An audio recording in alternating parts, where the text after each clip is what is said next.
Okay, welcome everybody. This new series that I'm starting where I interview my co-authors. My name is Otto Lehto. I'm a postdoctoral fellow at New York University's School of Law, Classical Liberal Institute, and also at the Center for Bioethics. I'm a philosopher and political economist, and I've gotten to work with a lot of cool people. So I wanted to have a chance to talk to some of them. And so that's why this is the first episode in my series. I call it Conversations with Otto. I'm hoping to just talk to a lot of people, but today I'm very excited to have a good friend and co-author Nathan Goodman. Nathan Goodman is George Mason University's senior fellow at the FA Hayek Program, and he's also been here at NYU as a colleague of mine at the Department of Economics with our shared friend Mario Rizzo. So I'm very excited to talk to Nathan. He's kind of one of the rising stars, if you will, of the Virginia political economy school and what they call at George Mason the mainline political economy. So very good to have you here, Nathan. Thank you so much for having me, Otto. It's a delight to be here. Absolutely. So why don't we start by explaining what is the what is the Virginia School of Political Economy, and what is public choice? Because we'll be talking a little bit about that later. Yeah, absolutely. So the Virginia School refers to an approach to political economy that was pioneered by two economists who taught at several different universities in Virginia, including the University of Virginia, UVA, the Virginia Polytechnic Institute, or Virginia Tech, and finally George Mason University, which is where I'm at. And those economists, well, there were several, but the most notable for this are James M. Buchanan and Gordon Tullock. Now, they wrote a very influential book called The Calculus of Consent. Each of them also wrote quite a few other books and articles. But what they really were introducing was a particular approach to what's called public choice theory. And public choice uses the tools of economics to analyze how individuals interact within political processes. And so economists had, up until this point, largely been known for their analysis of markets. And when economists analyze markets, we look at individuals who have purposes, goals, and plans, and who operate in a world where they have limited means at their disposal to achieve their goals, and therefore need to make hard choices between two different options, right? So you chose to spend this time talking with me for the podcast, and that means that you can't spend that time writing an additional paper right now. I mean, not that you write a paper in 30 minutes, but you can't spend that time working on writing a paper. It takes me a few hours, so yeah, exactly. There's a real opportunity cost, and so individuals respond to these constraints and respond to their incentives within markets, and a big part of their goals includes goals related to their own advancement, the advancement of themselves and their immediate family and people around them. And this can lead to some good outcomes, right?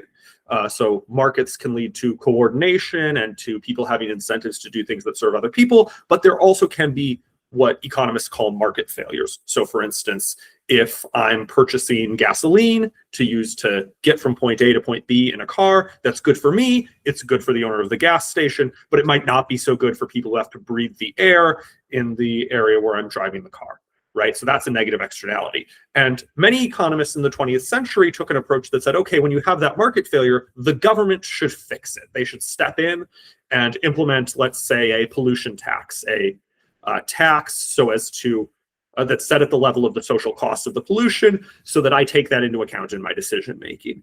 And that approach tended to treat decisions in markets as being made by many self-interested individuals, but decisions in politics as if they were made by a single benevolent dictator. Whereas in fact, politics is about interactions between people, interactions between voters, interactions between politicians, interactions between lobbyists and people from different interest groups, interactions among lawyers and judges and prosecutors and bureaucrats and so on, right? And each of those people has their own self-interest, their own goals, their own purposes, plans, projects that occur within a set of rules that establish a set of incentives and constraints. And so public choice theorists in this Virginia political economy tradition said the same analytical tools that we use to analyze markets, these can be used to analyze behavior within government. This can lead sometimes to situations where government works well, but also to situations that we might call government failure. And therefore, you can't simply take an observation of a market failure and treat that as a slam dunk case for a particular government intervention. Because in addition to understanding how the ideal intervention might affect a market, you need to understand whether the intervention that you'll get, given realistic political processes, will wind up being that ideal intervention, or whether it will be a second, third, fourth, or fifth best alternative to it.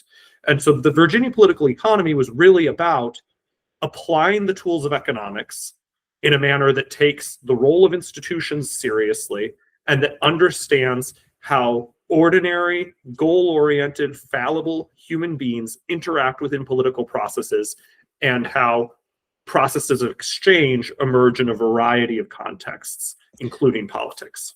Excellent. And also one of the interesting things here is that, building on this valuable public choice tradition, what you've done and what the group that you're part of at George Mason have done is also build a lot of connections to other related research programs, and trying to bring together the insights of multiple different schools, notably of the Austrian School of Economics, with their emphasis on the knowledge problems in society and the subjectivity of choice, but also the Bloomington School associated with Elinor and Vincent Ostrom and others. And also in your work, you're kind of putting these together.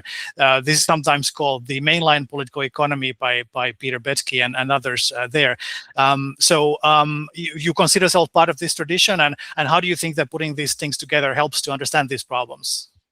Yeah, absolutely. So I definitely consider myself part of this tradition, and I think it's useful to unpack sort of what we mean when we say mainline political economy, as well as what these three intersecting schools of thought are. So Peter Boettke got the term mainline economics from his teacher, Kenneth Boulding, and what this is really meant to do is to serve as a contrast to the notion of mainstream economics. So mainstream economics refers to whatever is currently fashionable within the top schools and journals of the discipline. So whatever is currently being published in the American Economic Review or Econometrica or the Quarterly Journal of Economics or the Journal of Political Economy, right? Whatever type of economics is being practiced by the best economists at Harvard, MIT, and so on, right? Whereas mainline economics refers to a sort of through line in economic thought going all the way back to Adam Smith. And sometimes the kind of cute way that Pete Boettke puts this is it extends from Adam Smith to Vernon Smith, right? Smith to Smith. And what Pete sees as kind of the distinctive features of mainline political economy is that it offers a way of explaining the invisible hand theorem by means of the rational choice postulate via institutional analysis. So what do we mean by that? Well, the invisible hand theorem refers to the idea that sometimes you get bottom-up social cooperation that is a result of people pursuing their own interests, and we get beneficial, orderly outcomes that are results of human action but not of human design. So this is, of course, a big theme in Adam Smith's work. It's also a big theme in the work of F.A. Hayek when he's talking about spontaneous orders, and it's a theme in the work of a lot of economists. Now, so we have order from the bottom up that emerges, right? And we explain that via rational choice. So this is what I was saying about people have their own goals, they pursue their own projects, purposes, and plans, and they do so within constraints where they respond to incentives. But you could have invisible hand plus rational choice in a manner that's kind of institutionally antiseptic. So you might have a set of really stylized formal models and say, oh, look, when we have these assumptions met about information or about zero transaction costs, these stylized assumptions, then we get these neat, orderly outcomes. And so this is what, for instance, the first and second welfare theorems look like, right? There's not much reference to institutions there. It's instead a set of stylized formal assumptions, and we then get from rational choice to the invisible hand, but there's really no reference to institutions. But if you look at how Adam Smith explained these types of orderly outcomes, he was always looking to how institutions, that is the humanly devised constraints that structure our interaction, the rules of the game, the social rules, whether formal laws or informal norms, wind up structuring the incentives and knowledge that people have.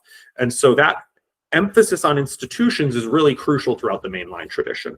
And it gets cashed out in different ways depending on what part of the mainline tradition you're looking at. So for example, you mentioned the Austrian School of Economics, and that starts in the late 1800s with the work of Karl Menger, and continues on in the 20th century with scholars like Ludwig von Mises and Friedrich Hayek.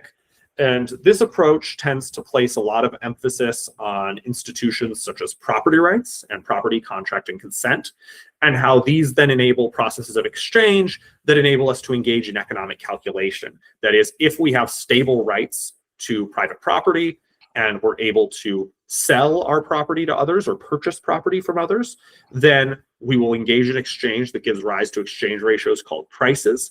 And these prices will convey knowledge of the relative scarcity and relative valuation of different goods and services in a manner that will enable us to coordinate our plans with one another without relying on any top-down plan, right? The public choice tradition in Virginia political economy, which we mentioned, looks a lot at formal political institutions, especially constitutions, and how those shape collective choice and rulemaking and interactions in the political process.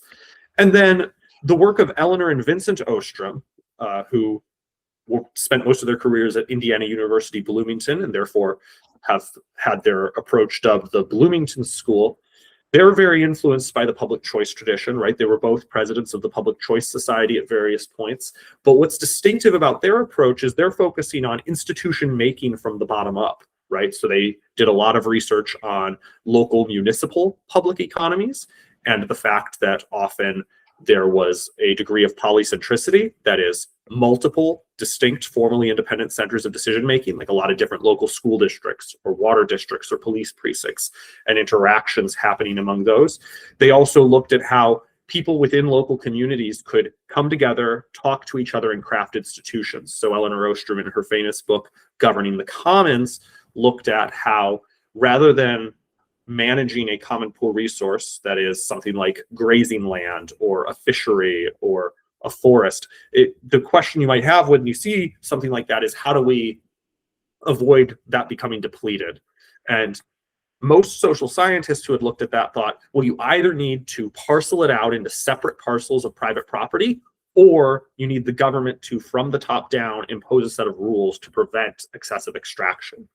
And Elinor Ostrom, did something that social scientists should do more often. She actually looked at the historical record, she did field work, she talked to people, and she found that often you don't have either of those solutions, but instead you have people who are within communities of resource users together, who come together, talk to each other, and devise rules from the bottom up, monitor each other, hold each other to account, and as a result are able to maintain common pool resources together. So she really studied the possibilities for self-governance, and her work on common pool resources is just one example of that. But there's really a whole universe of examples that she's studying. So what all of these approaches have in common, again, is a focus on understanding how social cooperation and conflict can occur when you have a multiplicity of individuals interacting, how people pursue their own projects and purposes and plans, and how institutions, rules, shape the knowledge and incentives possessed by the various people who are interacting, and shape their ability to successfully or unsuccessfully engage in governance together that enables or perhaps inhibits flourishing and social cooperation. Very good, and this is exactly the kind of tradition that also informs our joint work. So, so you've been working on several areas, and I want to get a little bit towards the end of our discussion, maybe to some of the other things you've been working on defense and border control, and several other very valuable and important aspects of of kind of the new area of public choice and of mainline political economy. But so we wrote a paper together, came out last year. So I want this kind of conversation to center a little bit about our paper and kind of give people a sense of like what it means to work together to produce a paper, and kind of like what our paper tries to contribute. Why did we write a paper? Why do people come together to write papers in the first place? It's a very good question, right? Like nobody held a gun to our heads. I mean, at least not mine. I don't know what they do over there, but at least well, actually you were here already, you know. So we nobody had a gun to our heads, right? But maybe we did have a bit of coffee or something to get us going. So, do you remember the? So actually, I'll give people the title of our paper. So, our paper, which I'll put a link to in the description, is called "Intellectual Property: Complex Externalities and the Knowledge Commons." Now, there's a lot of jargon there in the title for sure, but it's about intellectual property and innovation, and it's precisely applying kind of all of these things you were talking about, right? So our paper has a bit of Virginia political economy.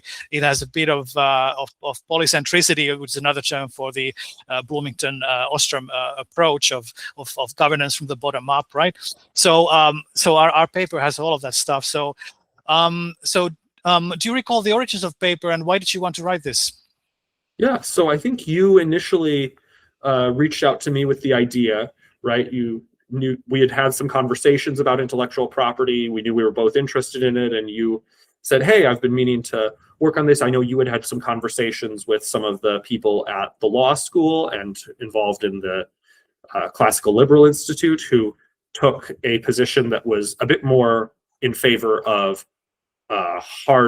pretty hard line protection of intellectual property rights. Colleagues of yours like Adam Mossoff and Richard Epstein. So yeah, absolutely, yeah. But you and I take a more critical approach when it comes to intellectual property law, and so we found that we had some perspectives in common. We both had some worries that we shared about ways that intellectual property rights, which for those who might not be super familiar, intellectual property rights include things like patents, copyright law, and trademark. And these rules essentially are a set of state-granted monopoly privileges. So what this means functionally is that suppose I get a patent on an invention. That means that if you want to produce a sufficiently similar product that would also be covered by that patent, you need to get my permission first. Otherwise, I can sue you and the government can stop you from producing and selling that product. So things that would ordinarily be legal for you to do with your labor and your personal property, your physical property, become illegal if you are competing with me in the provision of this particular good. Likewise with copyright, suppose I record a song or I write an article or a book, right?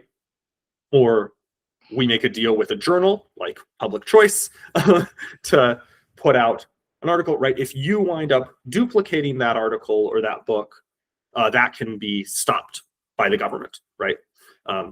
And so the rationale for doing this is that you want to incentivize creation. And the idea is those people who create intellectual property, by having these intellectual property rights protected, they can expect a larger stream of payments as a result of their creative activity. And this increases, on the margin, the incentive to engage in this type of creative activity. The type of concern that you and I both have is that while this can be a beneficial consequence of intellectual property, there are also a variety of potential negative consequences, because there's also creative activities that might be deterred, right? So if I want to create a documentary film, for example, and I want to use footage that other people put together or music from the time period that I'm making the documentary film about or what have you, I then need to acquire permission and pay royalties to all those people who have relevant footage. And that might deter this creative activity. And so we were interested in the question of how do these two things compare? And we were sort of coming at it from some similar perspectives. We had, and maybe some different perspectives, and we thought that this would provide us with enough synergy to put together a pretty interesting paper, because we were both thinking about this question and we each had backgrounds in different aspects of the problem. Yeah, exactly. And I really enjoy this work because IP is, I come from background in philosophy, but I've been doing a lot of work in political economy as well. And in the philosophy tradition, property is kind of a mysterious thing a little bit. It's like, some people think property is kind of self-evidently something that people have over things or over themselves or ideas in the case of intellectual property. But intellectual property is kind of especially weird because there's a lot of disagreement about what it is, what is so-called the ontology of intellectual property, what is the real thing behind it, right? And our paper kind of like is all about innovation, and it's about the incentives for innovation, right? So we don't take a stance on what is the ultimate ontology of intellectual property, but I think a lot of weight is carried by the term property, right? So some people say, so we have property in land, therefore why not property in ideas? And you said earlier in your reply just a moment ago that intellectual property is a monopoly privilege granted by the government, but this is precisely one of those things that people disagree about, right? So people disagree about whether that's the proper way to describe them. I mean, some people who see intellectual property as more of a real property right or similar to real property rights in physical things say, well, no, it's just kind of the same thing. You produce something with so-called your labor, you produce ideas, just intellectual labor rather than physical labor. And if other people want to kind of like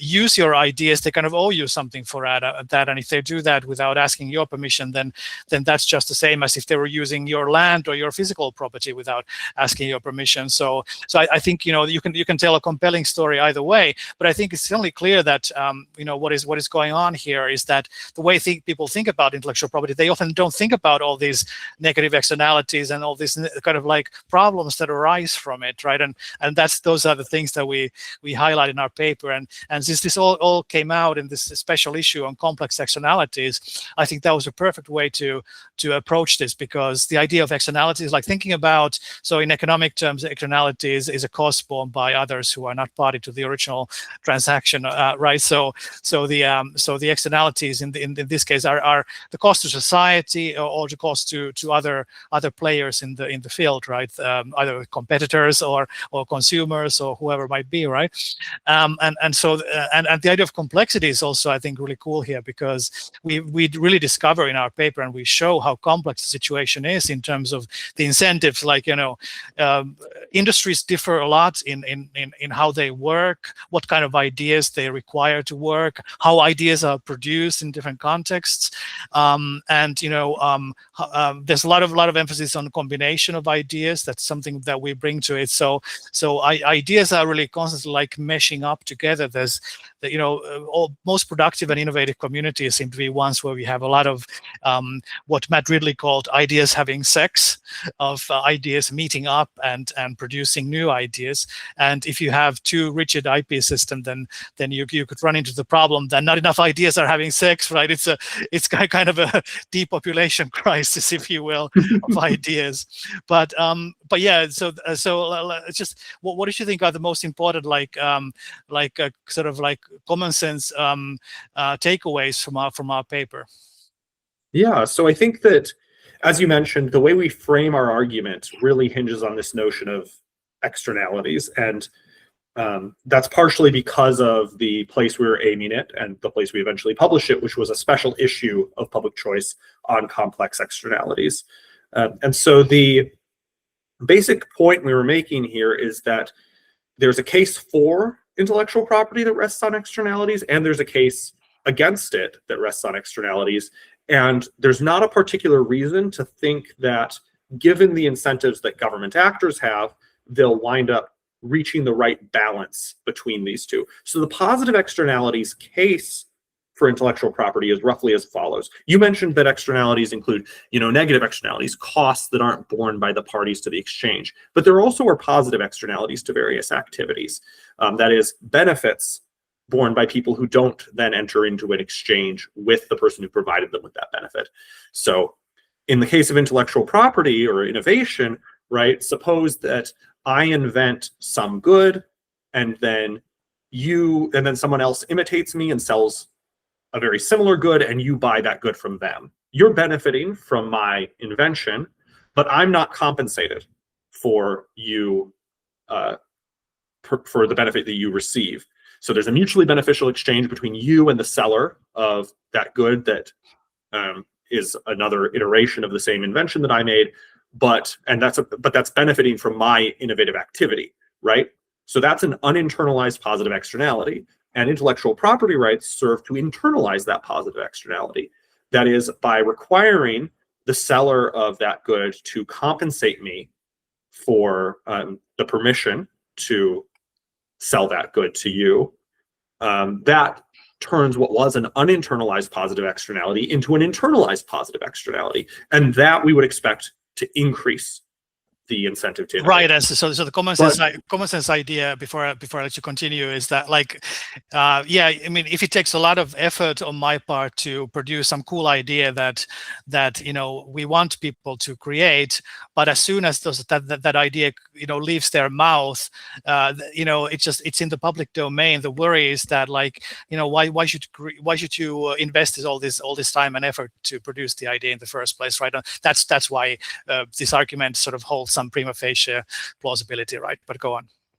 Yeah, exactly. And so that's a worry that people especially have in sectors where there's a lot of upfront investment required for research and development, such as the pharmaceutical industry. And so there's these big positive externalities of innovation, and this is a way to internalize those positive externalities. But what we point out is there's also negative externalities of intellectual property.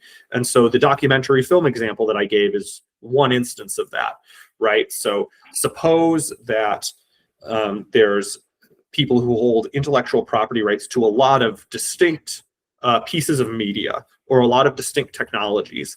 And as a result, the costs become prohibitive to make some iterative innovation or iterative work of art that combines all of these. And so as a result of the intellectual property enforcement, there's a group of people who would have benefited from this new invention, this iterative invention, or this iterative work of art, who don't reap those benefits. So we see a benefit for the intellectual property holder and potentially a benefit for those political officials who set up the intellectual property policy in the first place and maybe benefited in the form of campaign donations or political support from proponents of IP, right? But you see these costs to these third parties, right? These are negative externalities of intellectual property enforcement. And and we can also think of other potential negative externalities, right? So suppose we mostly focus on these iterative innovations, but we can also think about some other negative externalities which we don't take into account in this paper because our main focus was on the effect on the rate of innovation. But in principle, you can also talk about people being priced out of actually purchasing a particular good. So I mentioned that the case for intellectual property in pharmaceuticals is relatively strong because of the high upfront R&D costs, but it's also the case that the costs of intellectual property protection are especially high because when you have this state-granted monopoly privilege, right, that enables them to charge higher prices for the prescription drugs, which is the intended results because that's how you get the increased revenue for the pharmaceutical company, but that may price some people out of access to life-saving medication. And then you have what's called the dead weight loss triangle, a set of exchanges that did not take place, but in this particular case there's deaths in that dead weight loss triangle, right? Yeah. And so there are these costs of intellectual property protection, and we mostly focus on the ones related to it potentially reducing downstream innovation. So we have positive externalities that are internalized by the intellectual property protection. That increases incentives for innovation. And we have these negative externalities that result from intellectual property creating additional costs to doing innovative activity that builds on other people's innovative work, right? Yeah, and the question is, and if I may jump in here, one of the terms that's used here, we don't, it's a very technical term, but it's called tragedy of the anti-commons. It also related to things like patent thickets, and I think the idea of a thicket really helps to understand what's going on here, right? So can you just briefly explain, what is the problem with, what are we worried about when we say things like patent thickets or tragedy of the anti-commons? Yeah, so when we think about this phenomenon, right? So I had briefly alluded earlier when I was talking about Elinor Ostrom's work to the tragedy of the commons, right? So there the problem is nobody has the right to exclude, and therefore you'll have a bunch of people over extracting. Well, what if lots of people have a right to exclude, right? What if there's a bunch of different chemical compounds that would be useful for a new drug, but Pfizer owns the patent for one of those compounds, AstraZeneca owns the patent for another, GlaxoSmithKline owns the patent for another, and Dow Chemical owns the patent for another, right? And you have an idea that combines all of those compounds into a new drug that would do a lot of good work, but in order to be allowed to do the research to develop that drug, or at least to bring it to market, you would then need to have your lawyers negotiate with lawyers from all of those different firms. And the transaction costs in that case, the costs of negotiating for exchange of those intellectual property rights, might increase too much when you have too many intellectual property rights holders.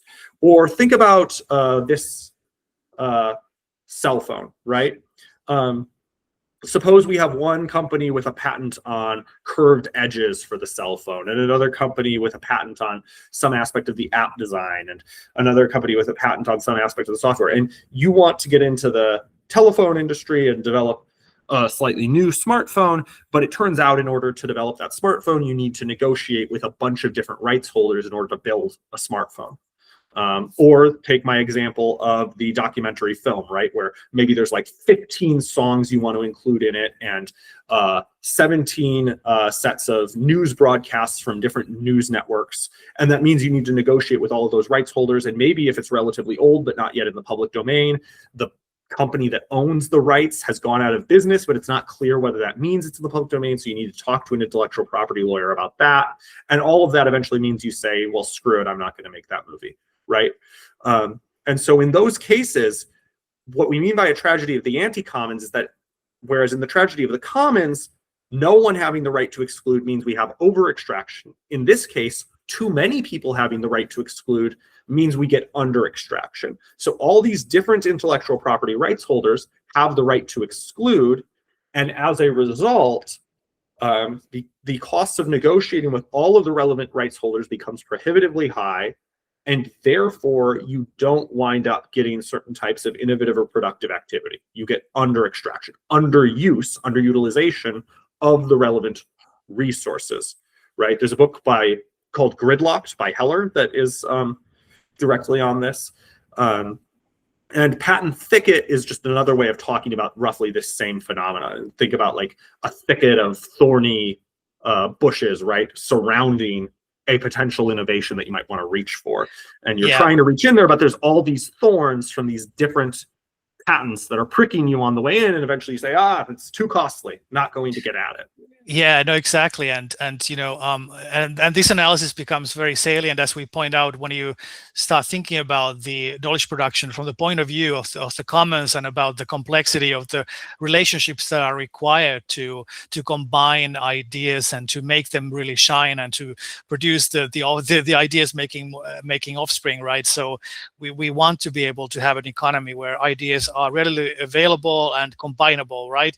And we'd also want to care about you know, the authors getting credit where credit is due, but oftentimes we're talking about networks of people interacting, and we don't want to create a system where just the first person who happens to get the patent at some point in the chain is the one who gets to claim all the rights. So I think all of this is pointing in the direction of you know, wanting to have a society where people are able to combine things in creative ways. And so this, I think, goes to our suggested solution as well, which is the idea of more of a polycentric approach, because a lot of the problems come not just from the fact that there are intellectual property rights, that there are copyrights, that there are patents. We might want to have some of those things in some industries or in some contexts, of some kinds. But the problem is that we have this kind of very monolithic and monocentric conception of what that means. And I think that's exactly what the polycentric perspective brings, is the ability to think more creatively and in a more diverse way about the diversity of institutional solutions, the diversity of arrangements that people can get into, or societies at different levels, local levels or national levels or international level can sort of come up with, right? And so tell a little bit about what the sort of knowledge commons perspective and polycentricity can bring to these alternative arrangements that might improve the situation in some areas. Yeah, absolutely. So later in her career, Elinor Ostrom collaborated with a library science scholar named Charlotte Hess, and they put together something called Understanding Knowledge as a Commons. And this was later expanded on by various other scholars into what's been called the governing knowledge commons perspective. And so what we're really looking at here is the fact that knowledge production doesn't just involve sort of one single innovator or a particular private firm that's engaged in R&D as part of a production process. Instead, knowledge production often involves these polycentric communities of people involved in the production of ideas. So a scientific community, for example, or a free and open source software project where a bunch of the users are direct contributors to the innovative process. Or think about Wikipedia, right? Wikipedia is bringing together knowledge from a bunch of different editors who are correcting each other's errors, right? And contributing to the aggregation of knowledge. So in all these different settings, we have bottom-up processes of knowledge production that occur within systems of rules. And so this has a lot of the features that Elinor Ostrom noted when it comes to bottom-up polycentric processes of self-governance and interaction.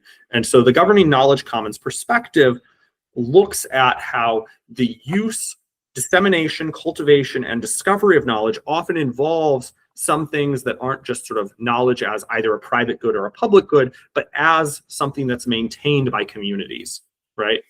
And this offers us a broader paradigm for understanding knowledge production, right? So if we look at the work of, for instance, recent Nobel laureate in economics, Joel Mokyr, he looks at the Republic of Letters, which was a set of correspondences among tinkerers, innovators, and scientists around Europe, just prior to the sort of dawn of the Industrial Revolution, right? And they were, corresponding with each other and making their discoveries known to each other, and that community played a big role in knowledge production and eventually in innovation, right? And we see similar things, as I said, with communities of free and open source software users. And what's really noteworthy about this is the role that norms play, the role that people working together to devise different types of governance arrangements play. And so it's not necessarily something that needs to be set up from the top down the way a lot of intellectual property law has been made. So when we look at some of the cases where intellectual property law seems like it's created a set of things that really exacerbate these patent thickets or these negative externalities or these situations of tragedies of the anti-commons, we can think of things like the US Congress extending copyright terms to, many decades after the death of the author, right?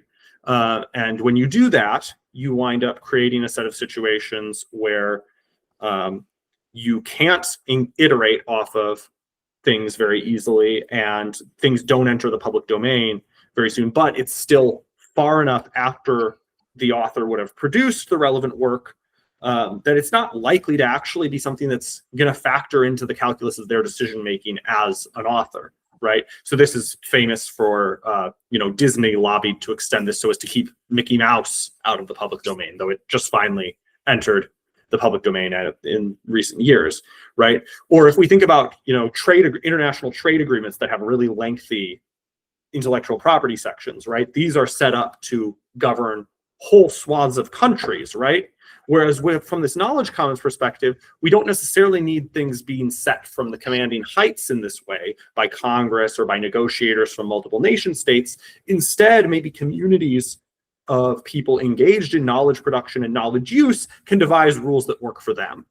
And this enables them to have a set of norms that promotes people getting credit, that promotes people getting rewarded for their contributions, but it doesn't necessarily impose a set of rules in a context that these innovators and users of ideas know nothing about, right? And this allows variation in rules on the basis of local context. Exactly. And I think that's the big takeaway here, is that, the paper is really showing pathways of improving things on the margins. If we care about innovation, right? If we care about of having a society that's both economically flourishing and culturally flourishing, right, and capable of innovating. I mean, we do want innovation, so we should care about the incentives for innovation. And to the extent that the current system is erring on the side of kind of too monolithic or too strong protection of certain types of intellectual property rights, so we should worry about that, and we should find ways around that, which doesn't necessarily mean getting rid of them altogether, certainly not in all areas, but just thinking about ways, not that the same solution might not be right for every context, and a lot of things can be done, for example, in the internet economy that are clearly, I mean, we have whole generations growing up learning how to exchange ideas and to live in this world. So it's kind of, the governance system is not really following where people are and where their hearts are, I think, in terms of the whole meme culture, sharing of memes, or just the idea that ideas are there to be shared. So I think that's something that young people often appreciate, and I think it's something that the law should also follow. Now, I think we have to wind up soon, but I want to sort of like ask you at the end here.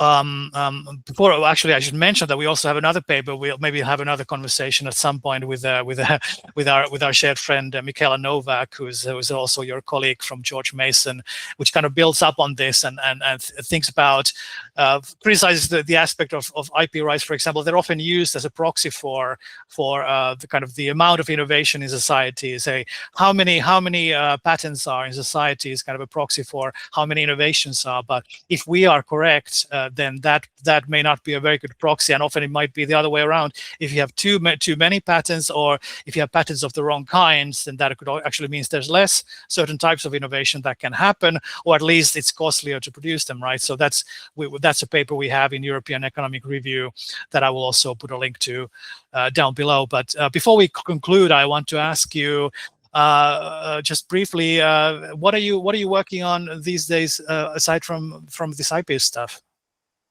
Yeah, so a large portion of my work these days focuses on immigration policy, and in particular, the militarization of US border security.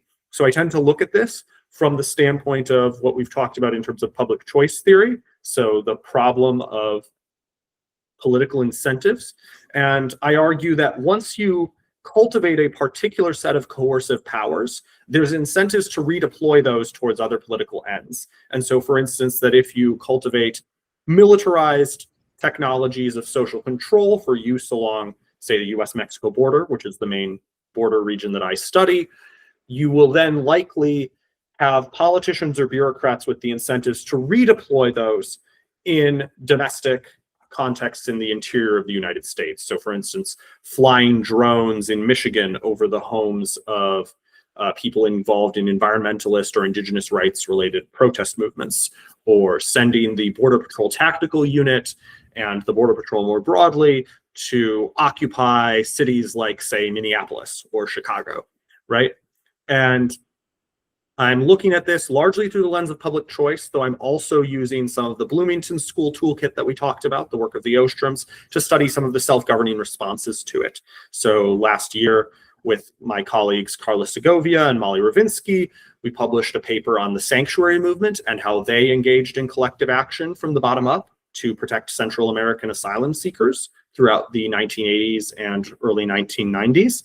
And so there we're sort of seeing similar themes to what we've talked about when it comes to intellectual property, right? You can have a set of decisions made within the political process that cause various forms of negative externalities for people who are affected by the policies.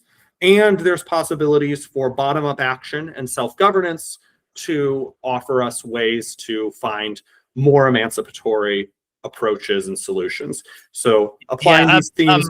to that area. That's really great. I think we should have another conversation about those topics in the future. You also done work on issues like queer liberation and LGBT rights and things like that. Very, very valuable work. And I hope to continue that. I mean, I think that's what's really coming out of what your work and some of the other young people from George Mason is this very fruitful tackling of the possibilities of liberation and emancipation of human potential, and using kind of tools of economic and policy analysis to get us to a better place. But unfortunately, we're going to have to stop there. But I do want to give you a chance to plug where should people go to find out more about your work? Yeah, so you can find information about my work at the website of the Mercatus Center at George Mason University. You can also go to my personal website, nathanpgoodman.com. I have a Substack where I blog especially on issues of border militarization. It's called Guns, Guards, and Governance. You can find that at gunsguardsandgovernance.substack.com.